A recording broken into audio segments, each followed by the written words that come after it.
साँझ करिब 6:30 बजेतिर माओवादीका सेनाहरूले चारैतर्फबाट खारा ब्यारेकमा आक्रमण सुरु गरे। यसपछि भने दुवै पक्षबीच घमासान युद्धको सुरुवात भयो। साँझ 10:30 बजेसम्म दुवै पक्षबीच घमासान युद्ध भइरहेको थियो। तर माओवादी तर्फका सेना त्यो बेलासम्म पनि ब्यारेकभित्र छिर्न सकेका थिएनन्। 2052 सालबाट सुरु भएको माओवादी जनयुद्ध 2061 सालसम्म आइपुग्दा एउटा उचाइमा पुगिसकेको थियो। 2052बाट सुरु भएको जनयुद्धमा माओवादी पार्टीले 2061 सम्म आइपुग्दा ठूलो आकार लिएको थियो भने उसको आफ्नै सरकार, सेना, न्याय प्रणाली र आफ्नै शासन समेत सञ्चालनमा आइसकेको थियो।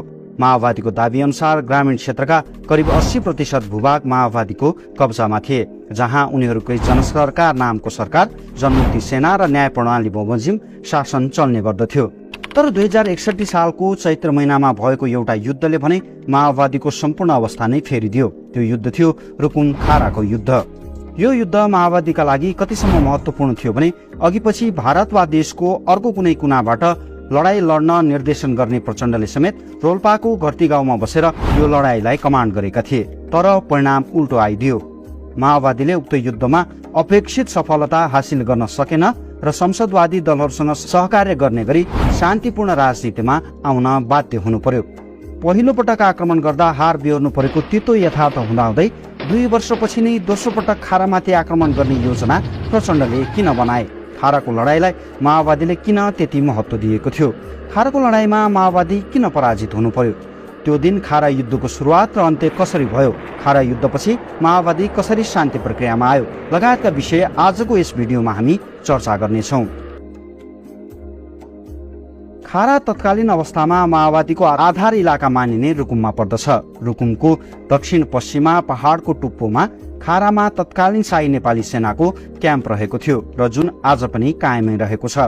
तत्कालीन भौगोलिक अवस्था अनुसार यो जिल्ला रुकुमको सदरमुकाम मुसिकोटबाट करिब 16 किलोमिटरको हवाई दूरीमा रहेको थियो। खाराको पूर्वमा सिमरतु, पश्चिममा झुल्नेटा, उत्तरमा मुरु र दक्षिणमा दलसिंह पर्दछन्। वरिपरि पहाडले घेरिएको यो क्षेत्र झुल्नेटाबाट दक्षिणतर्फ रहेको थियो। खारा रुकुममा पर्ने भए तापनि यो सिमाना क्षेत्रमा भएकाले यो क्याम्पबाट नेपाली सेनाले रुकुम, सल्यान र रोल्पासम्म पनि माओवादीको निगरानी गर्दै आएको थियो। माओवादीको आधार इलाका अर्थात् उसको सबैभन्दा बलियो मानिने ठाउँ रुकुम, रोल्पा र सल्यानको बीच भागमा अवस्थित नेपाली सेनाको यो क्याम्प माओवादीका लागि आफ्ना गतिविधि गर्न अवरोध मात्र थिएन, यस आक्रमण गरेर अध्यक्ष प्रचण्डले अरू केही कुरा पनि प्रमाणित गर्न चाहिरहेका थिए। माओवादीले पहिलो पटक 2059 जेष्ठ 1 मा खारा स्थित सेनाको ब्यारेकमा आक्रमण गरेको थियो। तर पहिलो पटक पनि माओवादीले खारा युद्धमा ठूलो क्षति बेहोर्नु पर्यो। पहिलो लडाईँमा करिब 150 भन्दा बढी माओवादी जनसेनाले सो स्थानमा ज्यान गुमाउनु परेको थियो। हतियारका नाममा राइफल मात्र भएको प्रहरीसँगका लडाईँ जित्दै गएको माओवादीका लागि 2058 सालमा अत्याधुनिक हतियार सहितको सेना परिचालन भएपछि भने जित्नका लागि परिस्थिति असहज भइदियो। तर खाराको पहिलो लडाईँमा हारेको 2 वर्षपछि अर्थात् 2061 चैत्र 25 गते माओवादीले दोस्रो पटक खारामाथि आक्रमण गरेको थियो। राज्य पक्षको नेपाली सेनाले खाराको ब्यारेकलाई निकै बलियो बनाएको थाहा पाउँदा पाउँदै 2 वर्षपछि पुनः त्यही ठाउँमा आक्रमण माओवादीले किन गर्यो? यो सोचनीय विषय थियो।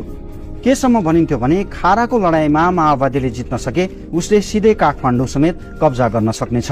तर खारा जित्नका लागि बाह्य परिस्थितिको प्रतिकूलतालाई माओवादी अध्यक्ष प्रचण्ड भने जसरी पनि अनुकूलतामा बदल्न चाहन्थे। त्यसको कारण माओवादीमा 2061 सालसम्म आइपुग्दा मुख्य नेताहरू र त्यसमा पनि अध्यक्ष प्रचण्ड र बाबुराम भट्टराईमा वैचारिक भिन्नता स्पष्ट हुन थालिसकेको थियो। खास गरी युद्धबाट मात्र राज्य सत्ता कब्जा गर्न नसकिने निष्कर्ष निकालेर राजा ज्ञानेन्द्रसँग सहकार्य गरेर जाने कि अब नेपालमा भएका राजनैतिक दलहरूसँग सहकार्य गर्ने भन्नेमा यी दुई नेता विभाजित भएका थिए। एमाले नेता प्रचण्ड सहकार्यका लागि ज्ञानेन्द्रसँग भेट गर्ने तयारीमा थिए भने बाबुराम राजनैतिक दलहरूसँग सहकार्य गर्नुपर्ने पक्षमा थिए। एमाले नेता माधव नेपालका अनुसार त उनले माओवादी अध्यक्ष प्रचण्ड र ज्ञानेन्द्र बीच बागलुङको ढोरपाटनमा भेटघाट समेत गराएका थिए। 2061 माघ महिनामा रुकुमको लाबाङमा भएको यही वैचारिक द्वन्द्वका कारण राजनैतिक दलहरूसँग सहकार्य गर्ने प्रस्ताव बाबुरामले भारतको इशारामा ल्याएको भन्दै माओवादीले बाबुरामलाई कारवाही समेत गरेर नजरबन्दमा राखेको थियो। तर 2061 माघ 19 गते राजा ज्ञानेन्द्रले प्रतिगमन लागू गरेर सम्पूर्ण सत्ता आफ्नो हातमा लिएपछि भने परिस्थिति भिन्न भयो। राजा बाबुराम र भारतबाट माओवादी एक्लिँदै गएको जस्तो देखिन थालेपछि प्रचण्डले नेपालमा शान्तिपूर्ण तरिकाबाट नभएर अझै सशस्त्र युद्धबाट नै राज्य सत्ता कब्जा गर्न सम्भव छ भन्ने प्रमाणित गर्नका लागि खारा आक्रमणको योजना बनाएका थिए। खारा आक्रमणको महत्त्वबारे प्रचण्डले केन्द्रीय समिति बैठकमा रुसमा लेनिनले अक्टोबर क्रान्ति सफल पारेर राज्य सत्ता कब्जा गरे झैं नेपालमा पनि खारा जित्न सके अक्टोबर क्रान्ति झैं सफलता प्राप्त हुने ब्रिफिङ गरेका थिए। खारा लडाईँको बेला माओवादी जनसेनाका 3 डिभिजन थिए, पश्चिमी डिभिजन, मध्य डिभिजन र पूर्वी डिभिजन, जसमा नन्दकिशोर पुन पासाङ नेतृत्वको पश्चिम डिभिजन, जनार्दन शर्मा प्रभाकर नेतृत्वको मध्य डिभिजनले खारामा आक्रमण गर्ने जिम्मेवारी पाएको थियो। त्यसमा पनि नन्दकिशोर पुन पासाङको नेतृत्वमा रहेको PLA को केन्द्रीय कमान्डलाई आक्रमणको प्राथमिक जिम्मेवारी दिइएको थियो भने प्रभाकरको टिमलाई सपोर्टिभ आक्रमणको जिम्मेवारी दिएको थियो। उक्त आक्रमणका लागि माओवादीले देशभरिबाट 2000 जनमुक्ति सेना, 2000 जनमिलिसिया अर्थात् माओवादीको अर्ध सैन्य शक्ति र 2000 सर्वसाधारणलाई जम्मा गरेको थियो। हतियारतर्फ पनि माओवादीले LMG, SMG र 81mm मोटार जस्ता अत्याधुनिक हतियार समेतको राम्रो तयारी गरेको थियो। साथै माओवादी आफैले निर्माण गरेको नेपाम नामको बम र हेलिकप्टर खसाल्न प्रयोग गरिने TTS हतियारसम्मको तयारी माओवादीले गरेको थियो। यद्यपि युद्धका यी बमले काम नगरेको माओवादीको भनाइ छ। अर्कोतर्फ शाही नेपाली सेना पनि सो स्थानमा मजबुत फोर्टिफिकेसनका साथ बसेको थियो। यसअघि पनि माओवादीले उक्त स्थानमा युद्ध लडेर पराजित भएको हुनाले सेनाले आफ्नो स्थिति झनै बलियो बनाएको थियो। 250 को संख्यामा त्यहाँ नेपाली सेनाहरू थिए भने पछाडिबाट मार हान्ने गरी बङ्करहरूको निर्माण, अग्लो स्थानबाट मार हान्न सक्ने अवस्था जस्ता महत्त्वपूर्ण भौगोलिक पक्ष पनि सेनाको साथमा थिए। तत्कालीन माओवादी नेता रविन्द्र श्रेष्ठका अनुसार खाराको भूगोल आफैमा निकै चुनौतीपूर्ण थियो। उनका अनुसार यो क्याम्प पहाडको टुप्पोमा थियो र क्याम्पसम्म पुग्नै नसकिने गरी भिड थियो। नेपाली सेनाको तर्फबाट ढुङ्गा मात्र लडाए पनि तलबाट आक्रमण गर्न जानेहरू मारिने खालको सम्भावना थियो। लडाई हुनुभन्दा अगाडिका केही दिनहरूमा शाही नेपाली सेनाले रोल्पा, रुकुम र सल्यानका भूभागहरूमा व्यापक मात्रामा माओवादी सेनाहरूको चहल पहल बढेको सूचना पाएको थियो। तर उनीहरूले कहाँ आक्रमण गर्ने हुन् भन्ने निश्चित हुन सकेको थिएन। चैत्र 25 गते बिहिबार साँझ करिब 6 बजेतिर स्थलगत निरीक्षणका लागि गस्तीमा गएको नेपाली सेनाको एक टुकडीले खाराबाट 4 किलोमिटर दूरीमा रहेको रोल्पा, रुकुम र सल्यानको सिमानामा पर्ने खौला बजारमा करिब 300-400 को हाराहारीमा ब्यारेकतर्फ आइरहेका माओवादीका सेनालाई देख्न भ्याएका थिए। माओवादी सेनालाई देखेपछि उक्त गस्ती टोलीले तत्कालै सुरुवाती फायर गर्दै ब्यारेकतर्फ फर्कियो भने माओवादीले पनि जवाफी फायर गरेको थियो। साँझ करिब 6:30 बजेतिर माओवादीका सेनाहरूले चारैतर्फबाट खारा ब्यारेकमा आक्रमण सुरु गरे। यसपछि भने दुवै पक्षबीच घमासान युद्धको सुरुवात भयो।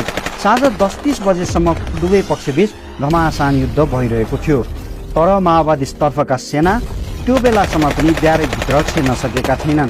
फायरले मात्र भित्र छिर्न नसकेपछि माओवादी सेनाहरूले राति 10:30 बजे ब्यारेक वरपर आगो लगाएका थिए। त्यसपछि माओवादी सेनालाई उत्साहित बनाउनका लागि तत्कालीन सेनाका कमिसार कृष्णबहादुर महराले रेडियो सेटबाट केही बङ्करहरू कब्जामा लिइसकेको समेत उद्घोष गरे। तर लडाईँको मैदानमा भने परिस्थिति फरक थियो। राति 31 बजेतिर माओवादी सेनाले ब्यारेकको पूर्वी गेटबाट भित्र छिर्ने प्रयास गरे। तर नेपाली सेनाले छोटो दूरीका हतियार र ग्रेनेडको प्रयोग गरी उनीहरूलाई पछि हट्न बाध्य पारे।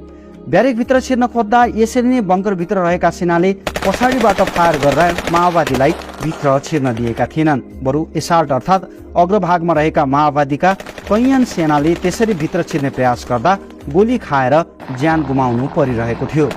सेनाको सहायताका लागि आएको हेलिकप्टर पनि माओवादीले बस्न दिएका थिएनन्। राति करिब 45 मिनट जति फायर सपोर्ट दिई हेलिकप्टर पनि फिर्ता हुन बाध्य भएको थियो। यसै क्रममा बिहान 4 बजे नेपाली सेनाको सहायताका लागि मुसिकोट तर्फबाट आएको सेनाको एक टोलीलाई माओवादीले बैरागी ठाँटीमा एम्बुसमा पारेर अघि बढ्न दिएन। लडाई 26 गते बिहान 9 बजेको उज्यालोसम्म पनि जारी नै रहेको थियो। सो अवधिसम्म पुग्दा माओवादी एक ढङ्गले सफल जस्तै भइसकेको थियो भने नेपाली सेना खाद्यान्न गोलीको अभावले हार उन्मुख भइसकेको थियो। 10 बजे बिहान नेपाली सेनाको सहायताका लागि आएको M117 हेलिकप्टरमा माओवादीले हानेका 2वटा गोली लागे।